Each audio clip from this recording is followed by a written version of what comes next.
Welcome to Sean Ryland.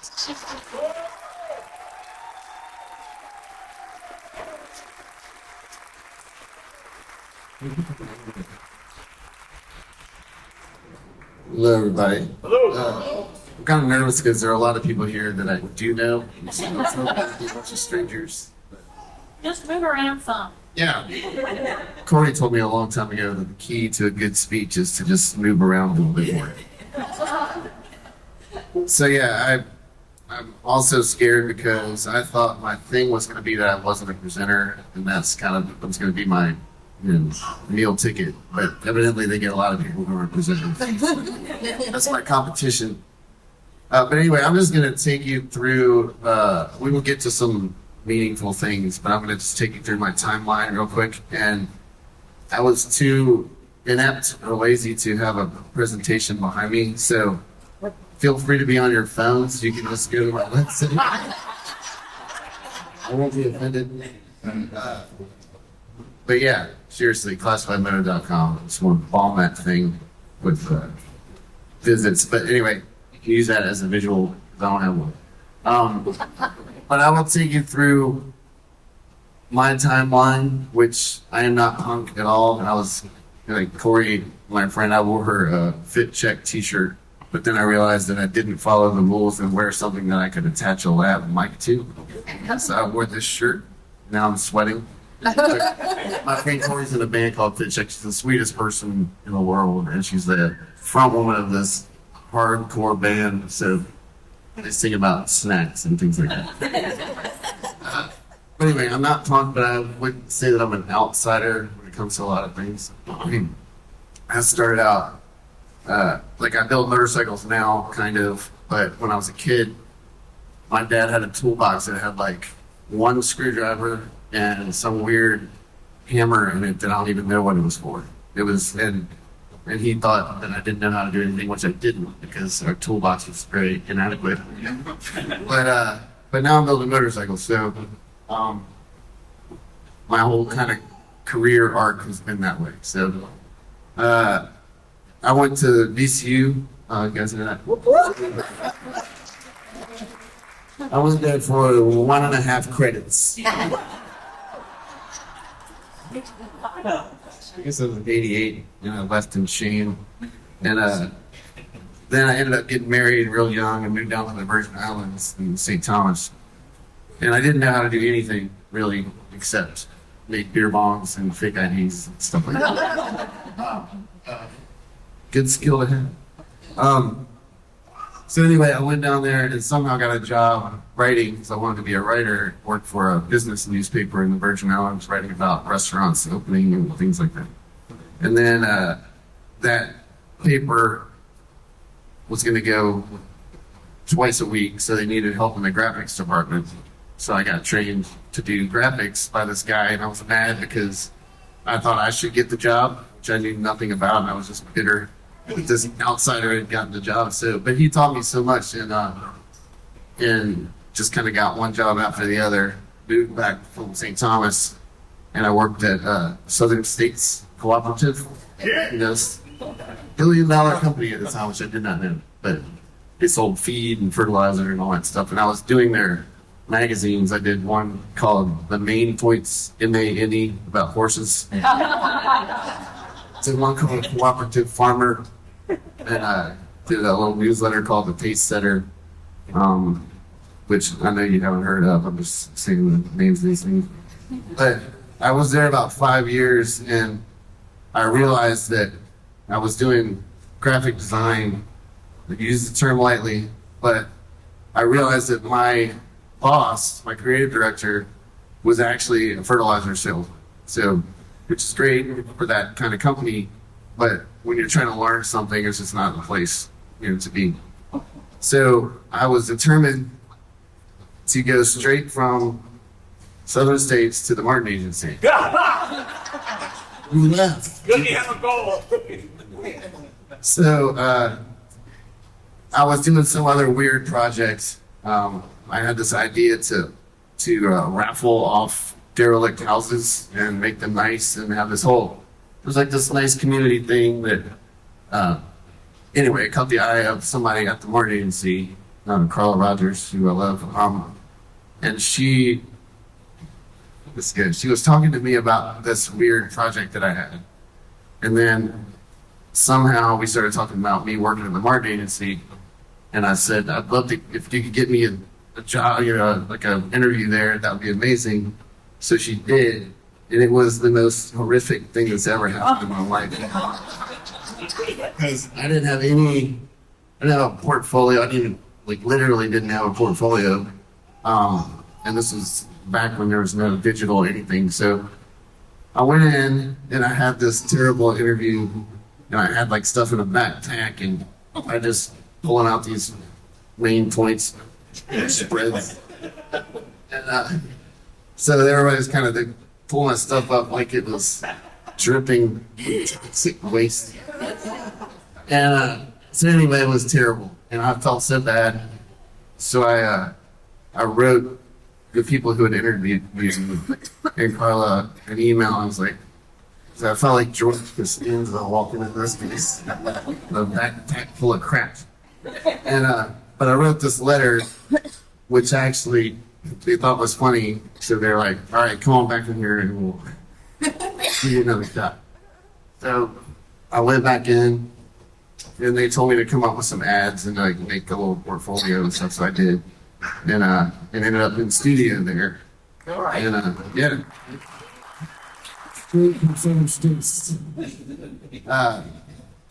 So anyway, I worked in studio, and then just was cranking because I loved the work. I was very enthusiastic about it at the time, and so I worked there. I can't remember how long, but then we had. This is a weird part. There's a lot of weird parts to this story. But my ex and I used to have these oyster roasts at our house.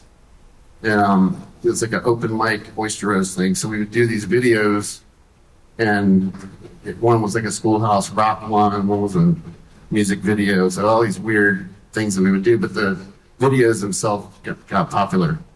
So we did one, and then Mike Hughes saw it and was like, this is great. It's the best creative to come out of Marvel. So everybody's mad at me. It was not the best creative. But so let's see. He saw this video, and my friend Todd, who was a strategic planner, like a junior planner, first job was to dress up like a Yellow Pages phone book and go to college campuses handing out pamphlets. So he and I were all of a sudden asked to join on this pitch for Miller Genuine Draft, because they really wanted to have a beer. So Todd and I worked together, and our campaign ended up winning in the agency, and then it beat out Wieden and Kennedy and Wieden R. Places. So they had to make us creatives at that point. So part of that story is to say that when I wanted to work at Martin, I assumed that creatives just, got ideas. I want to. I thought it just worked like I just sit at a desk all day. People come and say, I need an idea for this. And I'm like, here you go. Get out of here. And then that's what happened. It was so not like that at all. But anyway, that was my vision of it. And they would say, well, don't get in studio. It's nice that you weaseled your way in the studio, but don't think that that's going to mean that you're going to be a creative. So I'm like, great, that's fine. I'll show you. It ended up working out, but it's just because I was so enthusiastic about it. I was into it. So anyway, it sounds cheesy, but don't let people tell you that you can't do something. If you're stoked about it, just make it happen. Right. So anyway, now I will talk about 3 things that you have to have to be awesome like me. Enthusiasm, I think, is number 1. Creativity is the first. We're all creative. We wouldn't be here. Flexibility and enthusiasm. And I think if you have those 3 things, then you can kind of do whatever you want. If you don't have those 3 things or miss one, then you got to figure something out, because I was very enthusiastic about advertising. and then I was not. And my buddy Eric right here, he's actually the reason that I have classified moto. Because so give this man a hand.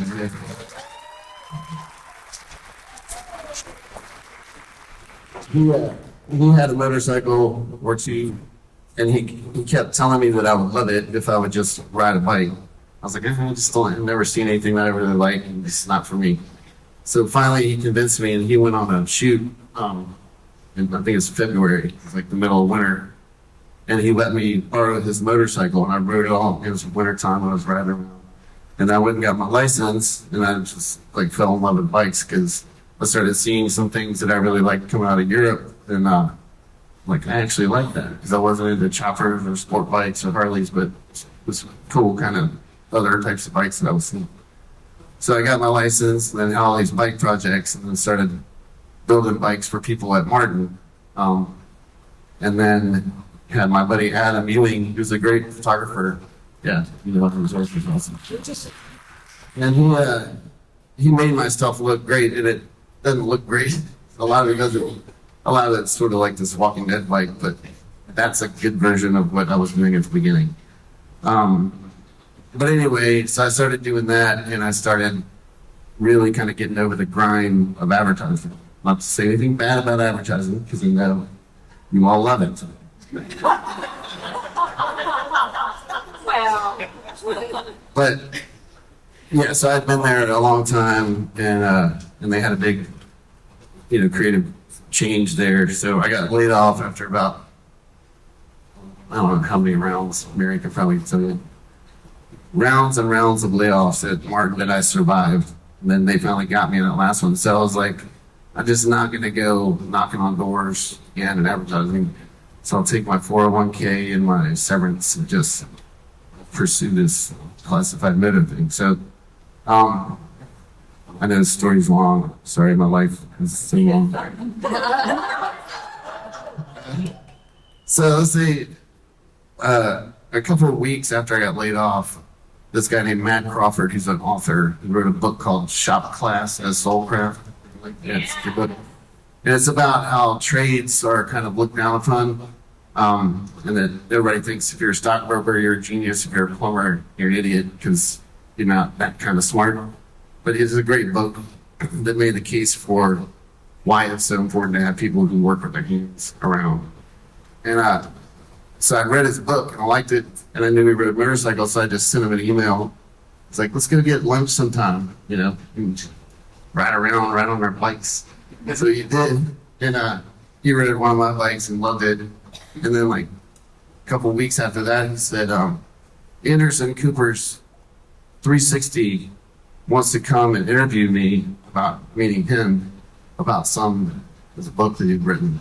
He said, I didn't really want to do it because it wasn't appropriate. It was actually about people chasing their dreams in a bad economy.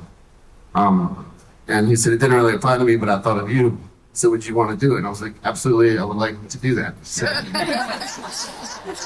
they came, they didn't send Anderson, they sent George Foreman, who has a great presenting posture. He goes like this. What's his name? Better than mine. So anyway, he did a whole show segment on me in my old garage at the house. So I liked it because I got laid off from Martin, and then the next thing I know, they had to watch me on TV. Not lost on me. But anyway, so that was like a nice little kick right at the beginning, and we started making these lamps out of motorcycle parts and other just kind of weird thing. I was sitting in the garage and had a shock and a brake rotor sitting on the floor. I was like, that'd be a cool lamp. And started building them, and then so some people just knew us for lamps, and other people knew us for motorcycles. So weird stuff was happening. So things were going well, and then I'm trying to remember what the big next thing was.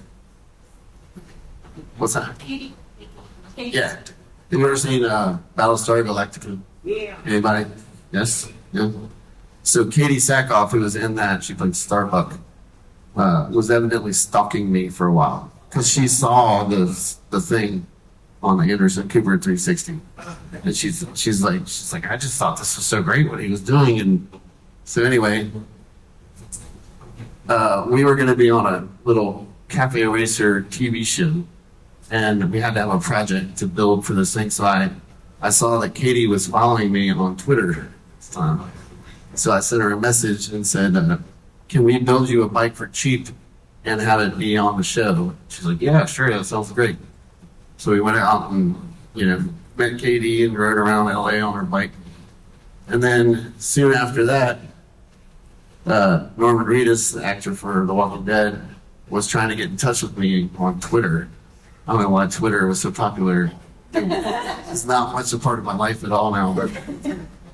But I kept seeing this guy said, I'm Norman Reedus, I'd like for you to build me a motorcycle. I didn't know his name. I knew Daryl Dixon from the show. But, so I didn't respond to him. And then I started realizing on Twitter, I was like, who is Norman Reedus fan? Who is Norman Reedus? And all these things that were following this guy. So I looked like, shit, this guy. I was trying to get in touch with him, he was not responding, and it was terrible. And then he got back in touch with me, and we ended up building a bike, and he said, I love your motorcycles, I want you to build me one. So I went through this whole process with him of building the bike, and I love Norman. He's like the sweetest man. He's not like his character, he's a tough guy. But so I was like, all right, Norman, we're getting down to it. So I got a couple questions you need. Do you want one headlight or two? Do you want a black seat or a brown leather seat? And maybe a couple other questions. And he responded, sweet.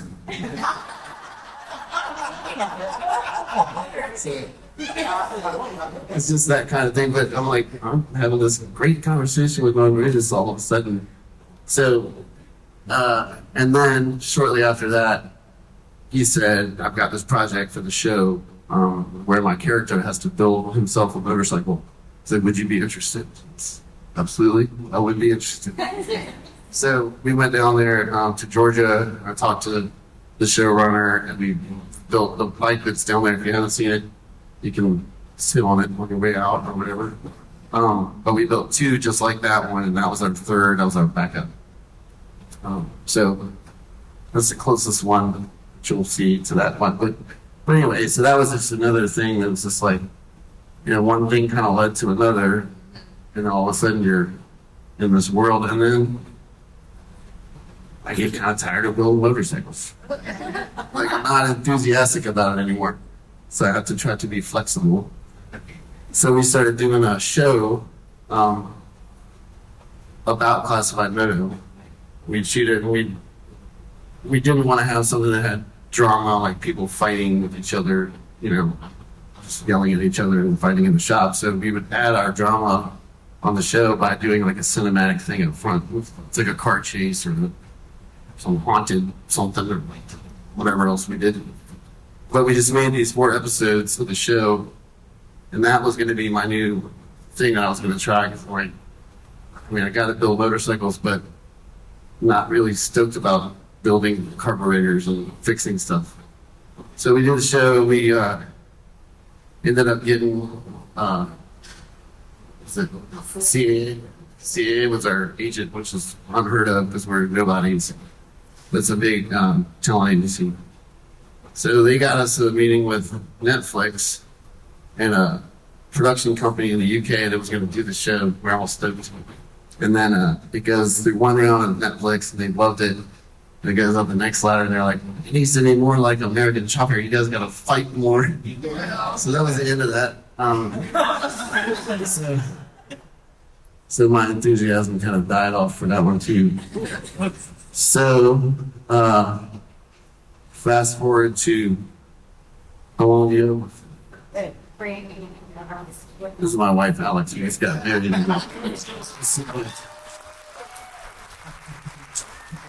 He's in his outfit. But yeah, we ended up getting a place in Manchester. We used to be in Manchester, an old barn. and this place is like a half mile away, and we only got it because of my a guy who I built bikes for. His name's Boris. He is rich, and he when he heard we were getting kicked out of our old place, he's like, "Well, why don't we just buy a place?" And I was like, "Because I don't have any money."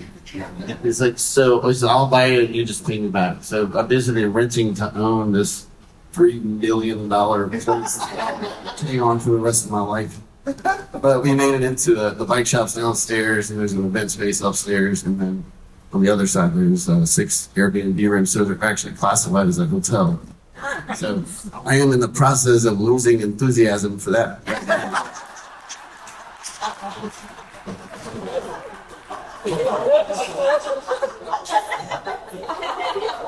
I think one more duvet cover. I can show you a trick to get duvet covers on, but I don't like to do it. So anyway, that is all just to say that's the arc of stuff. And I think what happens, and what I realized over the years, if you got those 3 things, creative, you're flexible, and you're enthusiastic. And I think enthusiasm probably being the most important. I think you can. And the nicest person in the world. Yes, right. Yeah, well, that's here. Yeah, I'm super nice. It's not nuts. Sorry, this is my presentation. I was going to put it up on the screen. Anyway, I'm just going to, I'll probably run over by an hour on there. I'm just going to say these things and remind me in the next 5 minutes when I forget them all. The antidote to imposter syndrome. That's one little thing I want to touch on. Yeah, what is it? I gotta get to this list. Making your own luck, making your own luck, and Jay Leno's Land. They're tied together. Give yourself some mental grace. Is one of the things. The slack is something that I want to touch on. And appreciate your crew. Those are the things I want to talk about. I was gonna the last one first. Appreciating your crew, like the people who are around you. I think I just see in the bike world, there are some people whose egos are so huge that they can't accept that they don't know everything, and that if somebody does help them, they don't want to credit that person. It sucks because it's just like, hey, I don't know how you function when you know you're kind of riding on everybody's shoulders and not giving them credit. So Alex, she gets a lot of credit here. No, she was still with us the whole time. But just everybody, when we were making the show, everybody had stuff to do. Corey is always amazing. My friend here is on the band. It's a check that you should go see. But anyway, just be generous with praise, when people are helping you out. And I think also, we go back to this imposter syndrome thing, because I keep thinking that I'm like prime for that because I don't know what I'm doing. And I definitely feel like I should not be in this position right now. But I think the antidote to that is just to make it clear, just proudly tell people that you don't know what the hell you're doing. It's freeing, I see so many people that are like bike builders, like I do everything myself and like blah, blah, blah, blah. And you're like, you suck. Like, maybe, but I do suck. So just, if there's any advice to give, and I would not take my advice at all, unless you want to be making beds all the time. It's like trash. But yeah, just tell people what you know, what you don't know, and just get people who you're friends with or whoever to help you in whatever way you can, because you're going to make something really cool that way rather than just sucking at everything. So anyway, what was I going to talk about? The Jay Leno? Yeah, all right. So everybody's like, if you start doing stuff and you start making cool things happen, you will hear, "Man, you're so lucky. Everything always goes your way." And the harder you work, the luckier you get. It's very true. But in the case of Jay Leno's lamp, I knew Jay was a big car guy. We were making these lamps, so we built him a lamp, and we got the guys at Mondial to shoot this beautiful video of me going out to the junkyard and picking out parts for this lamp. It was traumatized, but it was pretty accurate. And then it was us building the lamp and packing it up and putting his address on it. We sent it to him and thought I'd never hear anything back from him. And then I was out to dinner one night and I got this call. It was an unknown call. And it's just, I was like, I'm not answering this. So then after dinner, I listened and Jay Leno left me a message like, hey, he's like, hey, thanks for the cool lamp. Like, that's awesome. You gotta come out and see us sometime. It's like, I'm sorry I missed you. I'll try to get back. Or Jay Leno, and I tried to call somebody like me, and they didn't answer. I'd be like, I have to talk to him. But so I was out to dinner again, and I get this unknown call. I'm like, man, I gotta take this. So I went out on the sidewalk, and it's Jay Leno, nicest guy ever. And he's just saying, yeah, this is such a cool lamp, I'm gonna put it in my office or in my garage. And then we ended up going out to see the show being filmed when we were shooting that show for Katie Sackhoff. And he came in the green room, and he was like, yeah, the bike's here, I'll come out and check it out. So he came out and sat on the bike, we got pictures with him and stuff. And it's just an example of, yes, we were very lucky many times along the way, but if we hadn't done that thing in the first place, then you never would have sat on my bike and left me a message that is sensible. But yeah, how am I doing on time? We've shut up. We can take. Yeah. You guys want to ask questions? Yeah. Sorry. Yeah, I don't know. First of all, amazing.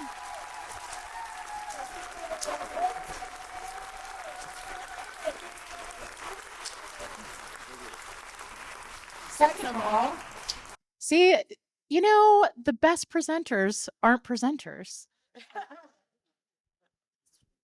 Who's got a question? I know Corey. She knows all my answers.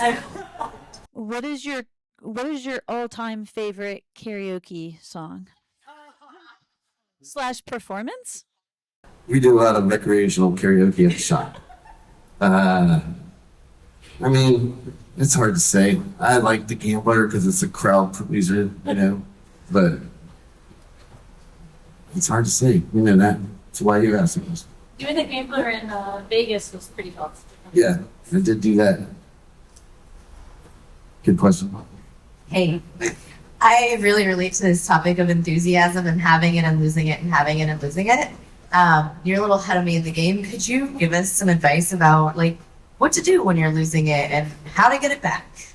Yes, I'm glad you asked. One thing that I think you need to do, and that's one of those little bullet points I listed, is give yourself some mental grace.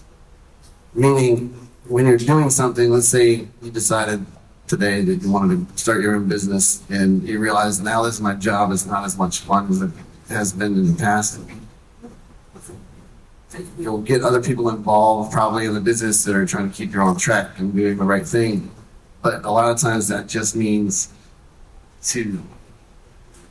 logically it means just working on this one thing all the time, never doing anything else that actually gives you some creative rejuvenation. So finding those little things, and even if you're late on getting some stuff done, but there's some little thing that you're excited about, I say it's worth, taking a day and just kind of focusing on that thing, because sometimes that turns into the next thing you're excited about. Right? But other than that, just surrender to the grind.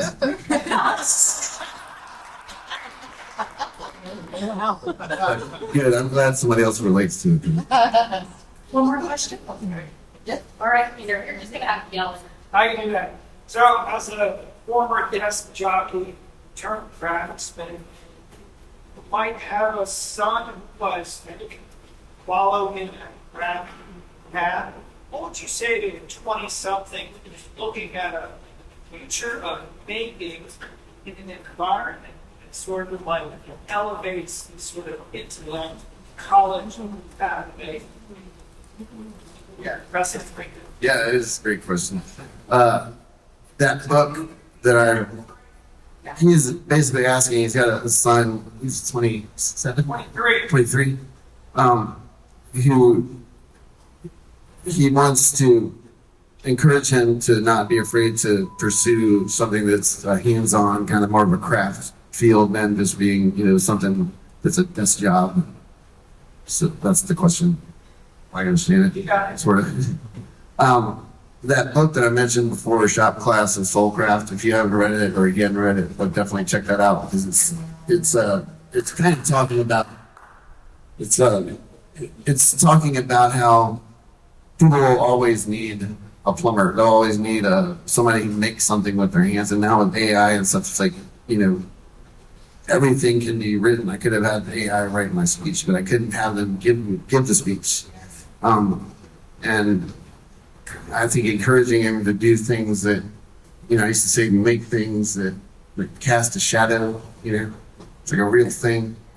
I think it's just definitely encourage him to do it because it's one of the ways that he can remain relevant. You know what I'm saying? Like just making his own thing, even if it's not good at first. So I don't know. Like I said, don't take my advice. We I actually, read that book. we actually do have time for one more question. I have to. Sorry, I just couldn't get it up to paper. Yeah, I'm also a creative person, and I have had many businesses over the years, and I also fall out of love with it. So I partially understand your standpoint of just embrace the grind, but I also think like the flexibility of moving on. I guess where my question is going is how do you reconcile wanting to move on? Because I've left profitable businesses behind.